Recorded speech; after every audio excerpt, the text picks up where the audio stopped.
C'est dans ce petit atelier du centre de Tours que Vincent Guderzo procède depuis le 25 février dernier à la mise en œuvre de ce qu'il appelle l'hommage. D'abord en terre, aujourd'hui en plâtre, le buste de Jean Royer prend forme entre les mains du sculpteur. Un défi qu'il a souhaité relever pour une seule et unique raison. Le sujet qui reste impressionnant quand même, parce que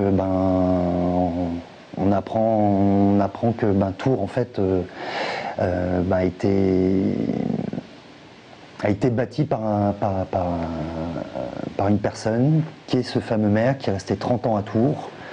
C'est pour moi un honneur de pouvoir rendre hommage à un bâtisseur. Un bâtisseur qu'il a fallu apprendre à connaître. Originaire du nord de la France, Vincent Guderzo n'avait jamais rencontré l'homme dont il doit aujourd'hui réaliser le portrait. C'est donc à partir d'archives photographiques qu'il a commencé à travailler. 30 ans, ça fait pas mal de photos, ça fait pas mal de périodes, il a fallu choisir.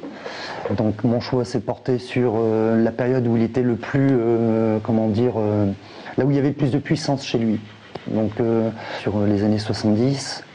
Et puis après, il y a le côté aussi, les renseignements par rapport à tous ceux qui l'ont connu, qui sont venus au fur et à mesure que je créais le portrait et qui m'ont dit oui c'est lui, non c'est pas lui.